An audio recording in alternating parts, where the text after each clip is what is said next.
One of the biggest reasons medtech companies fail is because they don't know who their actual customers are. They don't know who they should go after, and they don't know who they should not go after, and they end up wasting a lot of time. We're going to solve that problem with Alpha Sophia. We're going to talk through 3 specific strategies and tactics building next-gen surgeon target lists with Alpha Sophia. The first is looking at profiles of surgeons, looking at red flags, green flags, and what to look for. Second, we're going to talk about how you can use Alpha Sophia to create warm intros with your group of KOLs by cross-linking some specific data points. And then we're going to talk about the ICP Holy Trinity, that ideal customer profile based on procedure volume, procedure growth year over year, as well as county wage index. If you are in sales, if you are a founder, if you want to grow your medical device sales and you're any part of the company, this video is for you. Buckle in, you're going to love it. Hey everyone, Spencer Jones here, founder at XO Medtech. I've got a really fun video today. I'm going to walk through a specific use case on one of the tools that I use that I'm obsessed with. It's Alpha Sophia. It's an intelligent data platform. It gives you so much insight into physicians, procedural volume broken down by CPT code, open payments data. It's absolutely incredible. It really is kind of next level customer targeting. It's something that I see a lot of companies struggle with, especially around the product launch. So we're going to walk through it a bit, some specific use cases around building kind of a next gen surgeon target list using the platform. Let's just go ahead and dive into it. One of the first things we're going to do is demonstrate red flags, green flags when looking at a physician profile and kind of specifically, what to look for and kind of what's packed in a physician profile. So let's go ahead and jump in. This is the Alpha Sophia dashboard. These are all things that you can filter for.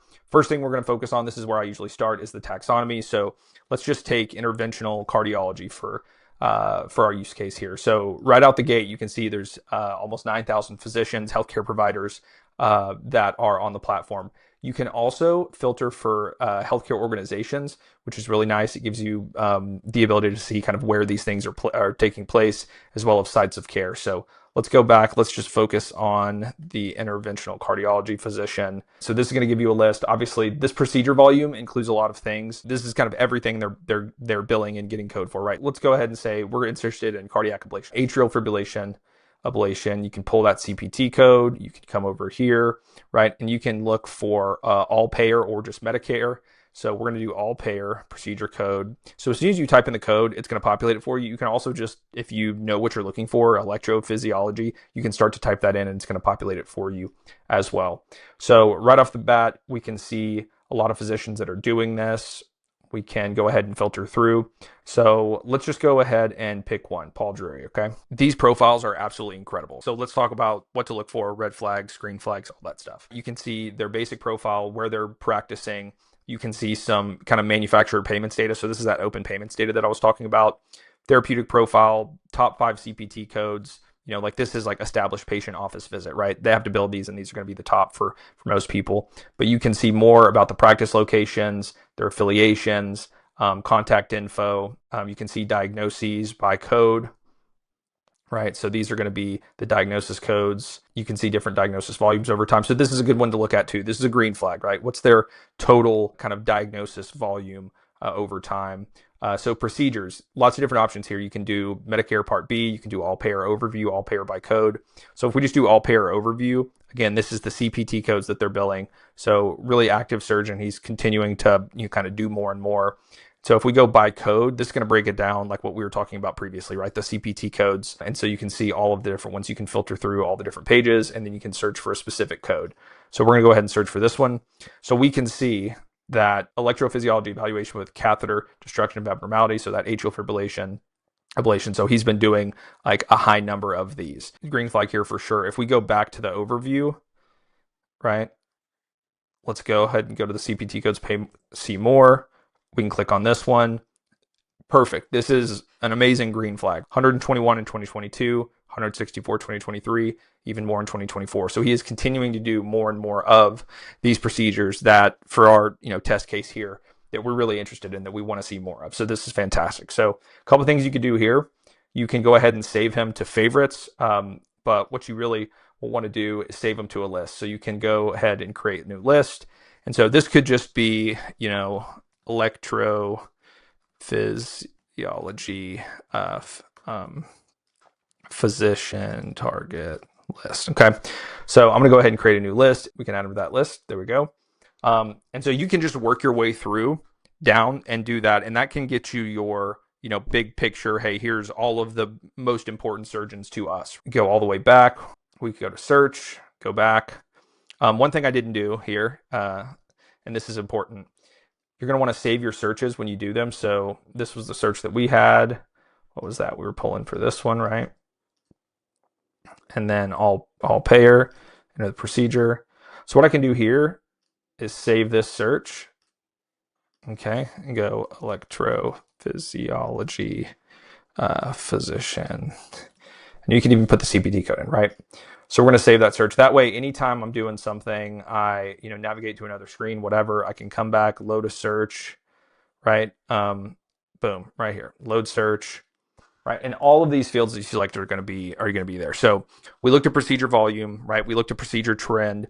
The other thing I want to call out is the open payments. So if you can see an overview here, the different manufacturers, right? And you can see the manufacturers and the nature of the payment. Why is this important? This is important because if you have a competing product with someone, you don't want to be trying to target necessarily a physician that your direct competitor that's got deep pockets as a huge company has a really strong financial relationship with, right? You're probably barking up the wrong tree. So this is incredibly helpful to know. So Boston Scientific, a lot of this was grant funding, okay? A lot of food and bev, et cetera. So this would be, there's no red flags here, right? In terms of like, if I have a product competing with like any one of these people, I'm not seeing any big red flags. You'll see this all over the map. Some physicians more prolific with consulting, some are less. It varies case by case, but this is definitely something you should look at, whether you're targeting KOLs or just building your target list. So let's move on to the next step. We just talked about red flags, green flags, looking at profiles. Let's talk about creating warm customer intros with your KOLs and cross-linking. So right out of the gate, one thing we're going to want to do here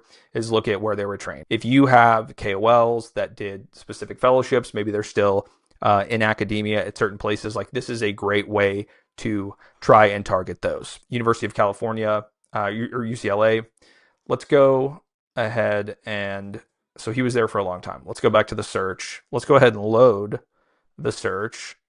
We can go ahead and clear that. Maybe you have a KOL, right? They went to UCLA or what have you, right? So you can say, enter the institution name, can go ahead and include that. And you can do fellowship only. You can do residency only. You can do primary medical degree only. This is going to give you a list of electrophysiology or interventional cardiology physicians that went to UCLA, 89. So say you got a KOL, you can get them this list and say, hey, do you know any of these guys? You could even go down further and see when they were there and make a list of, hey, here's some people that are currently there or there when you were there. Who on this list do you know? Obviously, that's going to lead to a much warmer intro than you just kind of banging on this person's LinkedIn cold. So that's one easy way to do it. Okay, so let's go back and just load this search again. Let's talk about the third thing, the ICP holy trinity that we talked about. Procedure volume being in the top quartile, year-over-year growth, and then county wage index. We're going to do this broadly. You could break this down again for a specific state, practice location. We're just going to do this broadly. So top quartile, you could add all of these, save selected, right, to a list, right? So let's go ahead and put those in there. And if we wanted to do top quartile, there's 20 here. So we could say, hey, we're going to do the first 2 pages. These are the people that have the highest procedure volume for that. So that's how we're going to define top quartile. And I'll go ahead and do one more page. So you're building this list, and then we're saying, okay, now let's try to define it further, okay? So going to the list, this leads list, we can see all of these. So we could export this, and then it's going to have kind of where the practice location is. So something that I like to do is you can go over to the CMS page and the county wage index files. So you can see fiscal year 2025, 24, 23, 22. And what it's going to spit you out when you download this, and I'll try to call out where you need to go. Typically, like this is what you're looking for. Case mix index and wage index table, right? So it's going to give you a big gnarly spreadsheet. There's a bunch of tabs, but this one is the one that you're looking for that has the area name, the state, and the county wage index, or just the wage index. But then as you go down, you can see it's broken down into kind of cities, metro areas, et cetera, right? And I think there's 600. Yeah, so 600 here. It's broken down. Really, really helpful. So you can basically download this for each year that you want to look at. You can isolate so you're only just looking at the good stuff that you want to see and end up with something that looks a bit like this, right? So 22, 23, 24. So wherever that physician's located, and I haven't run the script yet with the full thing, but you can do an analysis and say, hey, what was the growth from 2022 to 23, 23 to 24, and then look at aggregate growth 2022 to 24 in that county wage index. Now, why does this matter? Because that county wage index is an important variable when you're determining how much a physician is going to make when they're doing Medicare, Medicaid procedures. That procedure, it's just a part of it. And some county wage indexes are 0.7, some are 1.3.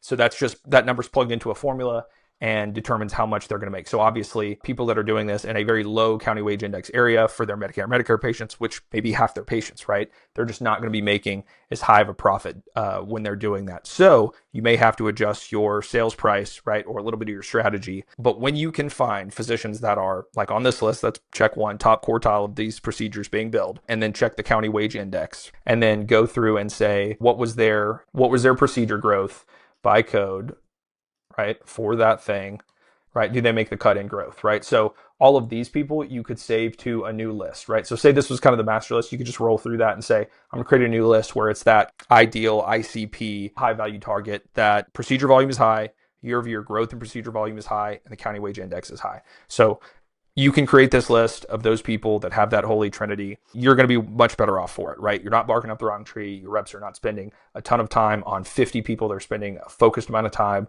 on the right people. That's some of my favorite use features of this, really digging into the physician profiles, red flags, green flags, understanding how you can leverage these connections with where they went to school, where they're practicing now, with your KOLs, and then creating that ICP holy trinity based on procedure volume, growth, and county wage index trends. So this is just one set of tactics and strategies that I use on Alpha Sophia. It is a crazy powerful tool, and there's a lot of different kind of angles of attack you can take. And I'm going to be putting out some videos here in the not too distant future that go into some of those different tactics and strategies. So keep your eyes peeled for those videos. They should be coming soon. If you're interested in getting access to Alpha Sophia, you should join XO Medtech. You can get a little discount to Alpha Sophia, or just reach out to them directly and tell them that Spencer sent you. If you are even planning commercialization, if you are under review with the FDA, if you are post-launch, if you are scaling your company, it is crazy valuable. So you've got to get this tool. It will be the best money your sales team has ever spent, and they will love you for it. So